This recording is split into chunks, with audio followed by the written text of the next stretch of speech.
মহাদেব, মহা মানে কি? বিশাল। মহা কার আগের নামের আগে লাগে? যে সব থেকে বড়।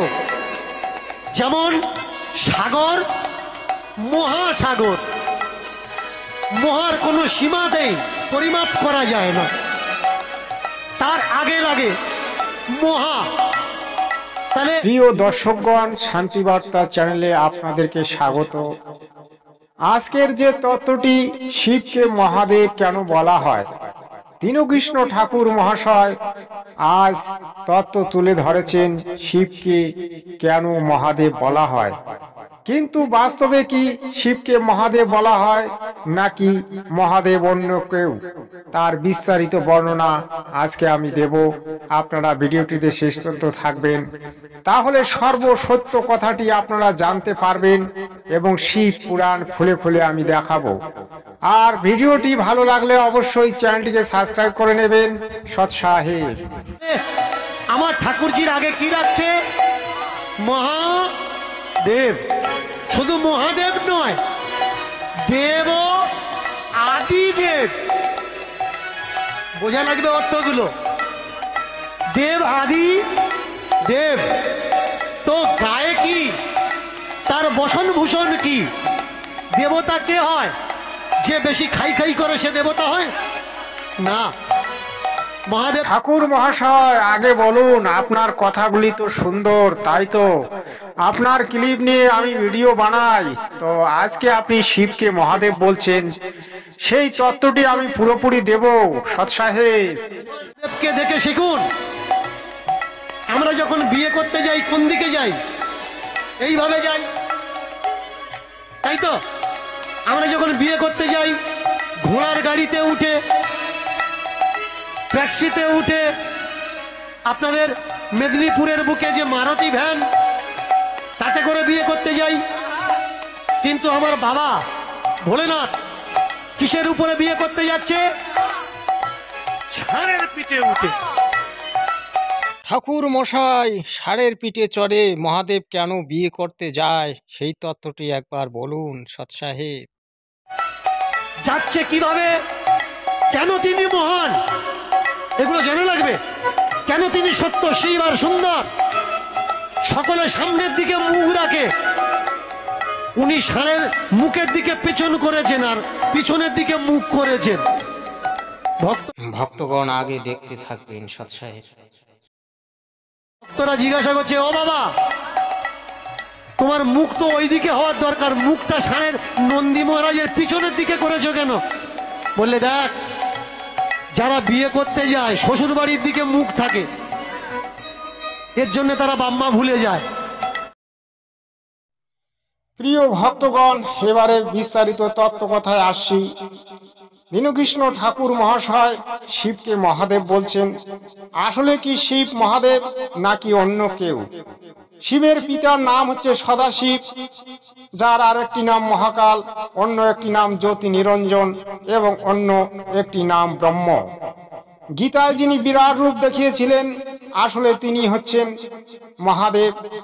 তাকে মহাদেব এই কারণে বলা হয় কারণ তিনি 21 ব্রহ্মাণ্ডের মধ্যে যতগুলি দেবদেবী আছে তাদের সকলের সৃষ্টি করেছেন এবং তিনি আদিদেব, তাই তাকে মহাদেব বলা হয়।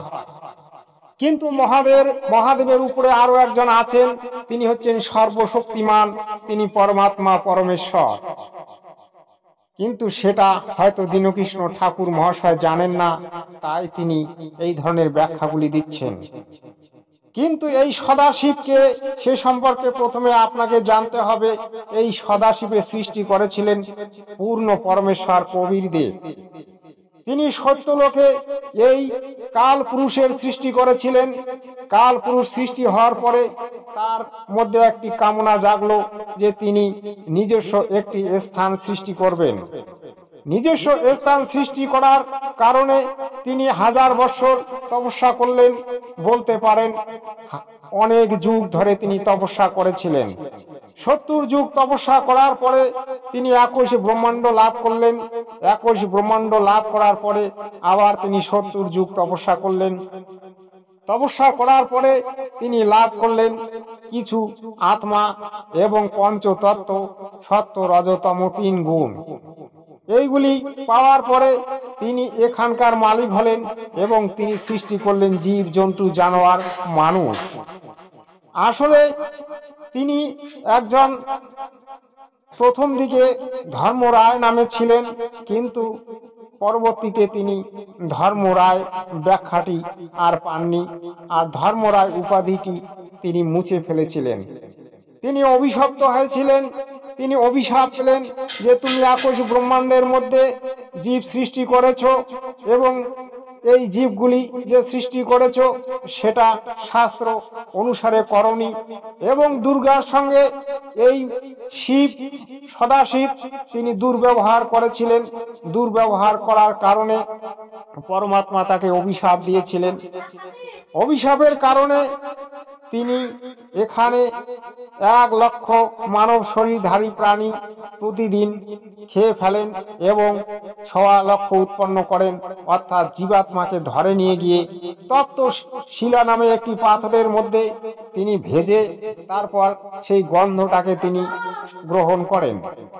এই অভিশাপ পাওয়ার পর কারণে তার নাম হয় কালপুরুষ এবং তিনি এখানকার একজন ধর্মরায় হয়েও তিনি একজন রাক্ষসে পরিণত হলেন। রাক্ষস হওয়ার কারণে আজ তাকে জগতে কেউ পূজা করে না, কিন্তু তিনি বিভিন্ন রূপে আছেন।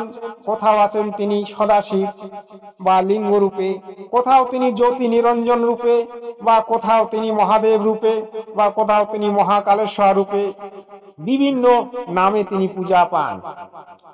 কিন্তু আসল তত্ত্বগুলি চলে কেউ হয়তো দিতে পারেন না, কেউ আবার দেন।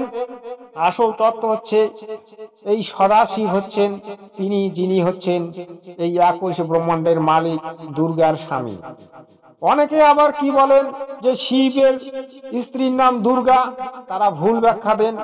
আপনারা শ্রীমদ্ দেবী ভাগবত পুরাণ খুলে দেখবেন, শিবের স্ত্রী দুর্গা নয়, শিবের মাতার নাম দুর্গা, শিবের স্ত্রীর নাম পার্বতী। কারণ তারা শিব পুরাণ অথবা শ্রীমদ্ দেবী ভাগবত বা আমাদের 18 পুরাণগুলির ব্যাখ্যা তারা বুঝতে না পারায় এই ধরনের ভুল ব্যাখ্যা তারা দেন। যেমন কিছুদিন আগে প্রদীপ পালের একটা কীর্তনে তিনি বলেছিলেন শিবের স্ত্রী দুর্গা, আসলে তিনি জানেন না, তিনি শ্রীমদ্ দেবী ভাগবত পুরাণ পড়েননি, তাই তিনি জানেন না। কিন্তু আমার জগৎগুরু তত্ত্বদর্শী সন্ত রামপাল মহারাজজি 18 পুরাণ, 6 শাস্ত্র, 5 বেদ অধ্যয়ন করে তিনি আমাদেরকে আঙ্গুল দিয়ে দেখিয়ে দিয়েছেন এই ব্রহ্মা বিষ্ণু মহেশ্বরের স্তর কোথায়, এবং ব্রহ্মা বিষ্ণু মহেশ্বরকে, এবং ব্রহ্মা বিষ্ণু মহেশ্বরের মাতা পিতাকে।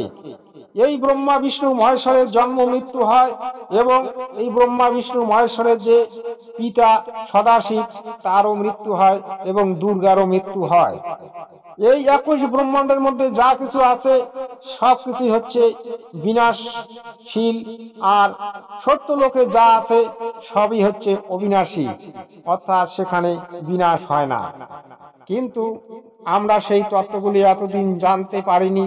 আর জগৎগুরু তত্ত্বদর্শী সন্ত রামপাল মহারাজজি আমাদের চোখ খুলে দিয়েছেন, তাই আমরা আজ জানতে পারলাম যে এই শিব কখন কি লীলা করে, কিভাবে করে, সেটাও তিনি তার প্রবচনের মাধ্যমে বলেছেন। এবং শিবের মৃত্যু কখন হয় সেটাও তিনি বলেছেন। যেমন ধরুন 7টা ব্রহ্মার মৃত্যুর পরে একটা বিষ্ণুর মৃত্যু হয়, 7টা বিষ্ণুর মৃত্যুর পরে একটা শিবের মৃত্যু হয়। শিব অনেক দীর্ঘায়ু লাভ করেছেন, তাই তাকে মৃত্যুঞ্জয় বলা হয়। কিন্তু আসলে শিবেরও মৃত্যু হয়, এটা প্রমাণিত আমাদের শ্রীমদ্ দেবী ভাগবত পুরাণে আছে। আপনারা শ্রীমদ্ দেবী ভাগবত পুরাণ খুলে দেখবেন, গীতা প্রেস গোরখপুরে থেকে যে সংকলিত আছে সেটি আপনি পড়ে দেখবেন। সেখানে স্পষ্ট লেখা আছে ব্রহ্মা বিষ্ণু মহেশ্বরের আবির্ভাব এবং তিরোভাব হয়। তো আবির্ভাব এবং তিরোভাব শব্দটিকে যদি আপনি বিশ্লেষণ করেন, সেটি হচ্ছে জন্ম মৃত্যু। সেখানে স্পষ্ট লেখা আছে। আমাদের এই কীর্তনিয়া বন্ধুরা তত্ত্ব দেওয়ার চেষ্টা করেন, কিন্তু তত্ত্ব দিয়েও তারা অনেক সময় ভুল ব্যাখ্যা দেন।